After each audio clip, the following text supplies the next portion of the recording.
निर्देशों के अनुसार हर मतदान केंद्र पर एश्योर्ड मिनिमम फैसिलिटीज़ प्रदान की जाएंगी, जिसमें कि पोल वॉलंटियर्स होंगे, हेल्प डेस्क होंगी, रैंप होगा, टॉयलेट्स होंगे, ड्रिंकिंग वाटर, साइनेजेस, लाइट की सही व्यवस्था और वोटर फैसिलिटेशन सेंटर। जो हमारे बुजुर्ग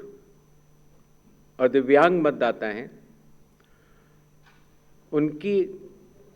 सुविधा को ध्यान में रखते हुए पोलिंग स्टेशंस ग्राउंड फ्लोर पर होंगे। अगर रैंप है तो 1:12 के रेशियो में प्रॉपर ग्रेडियंट से बनेंगे। वॉलंटियर्स भी रहेंगे, व्हील चेयर की फैसिलिटीज़ भी दी जाएगी। और अगर इनमें से कोई भी 85 प्लस के उम्र के अगर लोग हैं या 40% से ज़्यादा जिनकी डिसेबिलिटी है, अगर वो चाहें तो फॉर्म 12D भर सकते हैं और उसके उपरांत उन्हें होम वोटिंग की सुविधा भी दी जाएगी।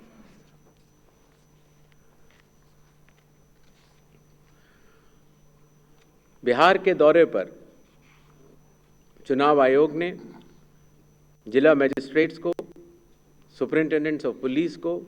और सभी एनफोर्समेंट एजेंसीज को सख्त निर्देश दिए हैं, zero tolerance to any violence, no scope for any kind of intimidation or threat to voters or candidates. CAPF will be deployed adequately and in advance as a confidence building measure. All officers to act in absolutely impartial way and easily accessible to all the stakeholders. इसके बारे में मैं आपको बाद में भी बताऊंगा। अगर कोई फेक न्यूज़ या मिस इन्फॉर्मेशन होती है, खास तौर से सोशल मीडिया या किसी भी और प्लेटफॉर्म पर, तो उस मिस इन्फॉर्मेशन को काउंटर किया जाएगा और स्ट्रिक्ट विजिल रखी जाएगी सारे चेक पॉइंट्स पर, जिससे कि ड्रग्स, लिकर और कैश का इलीगल ट्रांजैक्शन ना हो पाए।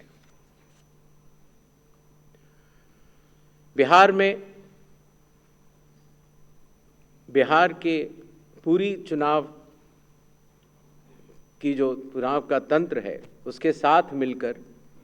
बिहार के इन चुनावों में 17 नए इनिशिएटिव्स लिए जा रहे हैं, जो कि बिहार से शुरू होकर पूरे देश में लागू होंगे। चुनाव आयोग ने इसके ऊपर एक इनिशिएटिव के ऊपर काफ़ी चर्चा और इनकी प्रायोगिकता को देखते हुए ये कदम उठाया है और एक ऐतिहासिक कदम इसको माना जाएगा। ट्रेनिंग, पहली बार जो चुनाव आयोग का ट्रेनिंग इंस्टीट्यूट है, India international institute for democracy and election management, वहाँ पर बिहार के सभी बूथ लेवल एजेंट्स जो जिला स्तर के थे, बूथ लेवल एजेंट 1, उनकी ट्रेनिंग का आयोजन किया गया। इसी तरह से अब जहाँ जहाँ चुनाव होंगे वहाँ वहाँ बूथ लेवल एजेंट्स 1 की भी ट्रेनिंग IIIDM द्वारिका में की जाएगी। जो बूथ लेवल ऑफिसर्स होते थे, पहले उनकी ट्रेनिंग या तो विधानसभा स्तर पर हो जाती थी या कई बार जिला स्तर पर। तो इस बार हर विधानसभा क्षेत्र के 4 से 5 BLOs को IIIDM में बुलाया गया और उनको चुनावी प्रक्रिया के बारे में अवगत कराया गया, जिससे कि हमें अब जो चुनावी तंत्र है, जो ज़मीनी स्तर का चुनावी तंत्र है, उसमें बहुत ही ज़्यादा बदलाव देखने को मिला। साधारण तौर से पुलिस ऑफिसर्स की ट्रेनिंग भी जिला स्तर पर या राज्य स्तर पर होती थी, लेकिन चूंकि लॉ एंड ऑर्डर एक सेंसिटिव सब्जेक्ट है और ख़ास तौर से जब CAPF जाती हैं तो जिला पुलिस प्रशासन और CAPF का समन्वय भी बहुत आवश्यक होता है। इसके लिए पहली बार पुलिस ऑफिसर्स की भी IIIDM में ट्रेनिंग की व्यवस्था की गई। ये तीनों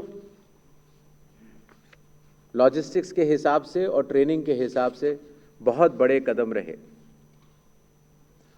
मतदाता सूची लगभग 22 वर्षों के बाद बिहार में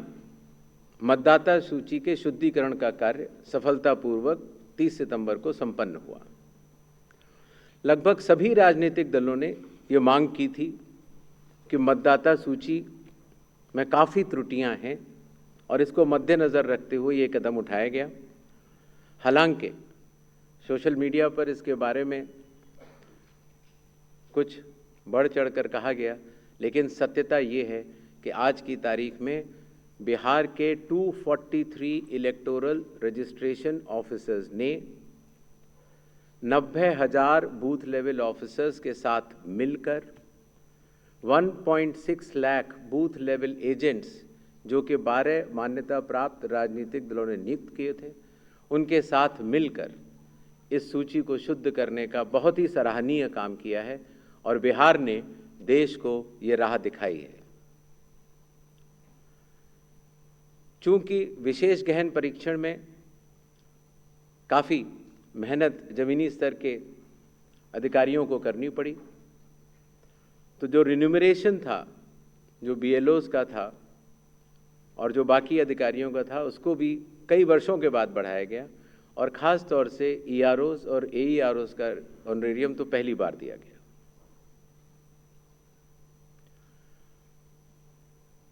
जिन मतदाताओं के नाम सूची में नए जुड़े हैं या जिन मतदाताओं की एंट्रीज में कोई चेंज है, जैसे पता बदल गया, तो ऐसे मतदाताओं को नए वोटर कार्ड दिए जाने हैं। चूँकि पहले कई दिनों तक या कई बार महीने लग जाते थे वोटर कार्ड मिलने में, इसीलिए चुनाव आयोग ने सभी एजेंसियों के साथ मिलकर ये SOP बनाया कि किस तरीके से 15 दिन के भीतर मतदाताओं के हाथ में इलेक्टर फोटो आइडेंटिटी कार्ड, जिसको सामान्यतः वोटर कार्ड कहा जाता है, वो उनके हाथ में आए। इसी तरीके से जो हमारे बूथ लेवल ऑफिसर्स हैं, जब वो मतदाताओं के घर घर जाते हैं तो उनको भी पहचान पत्र पहली बार चुनाव आयोग ने डिज़ाइन भी किया और उनको दिया भी। कंडक्ट ऑफ इलेक्शंस जो आने वाला है,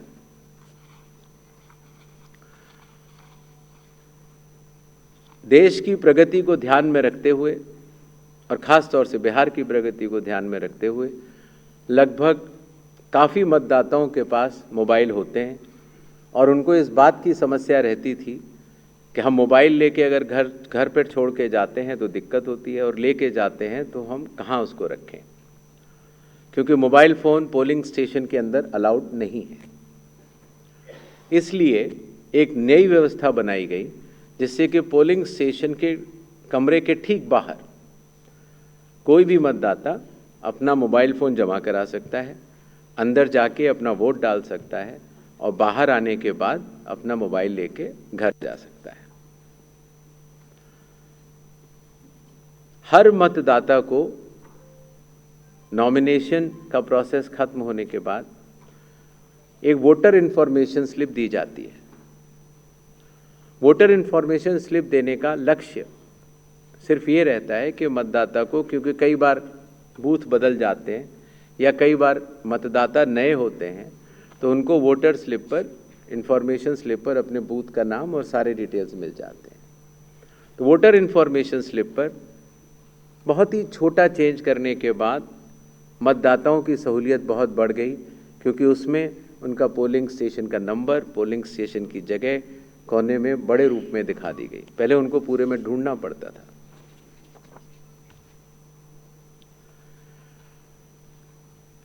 चुनाव आयोग की लगभग विगत कई वर्षों से एक एक करके ऐप्स बनती चली गई और लगभग 40 ऐप्स आज की तारीख में चुनाव आयोग के पास है। तो इन सबको एक जगह समन्वित करते हुए, क्योंकि हर मतदाता या हर स्टेक होल्डर हर 40 ऐप को डाउनलोड नहीं कर सकता, तो ECI नेट जैसी मदर ऑफ ऑल ऐप्स का एक लक्ष्य रखा गया और ECI नेट में अब धीरे धीरे करके सारी ऐप्स आ चुकी हैं और इसका प्रोग्रेसिव इम्प्लीमेंटेशन भी वन स्टॉप डिजिटल प्लेटफॉर्म के रूप में बिहार से शुरू होगा। पोलिंग स्टेशन में मैं आपको बता चुका हूं, जिससे कि क्यूज़ लंबी न हो और मतदान के समय में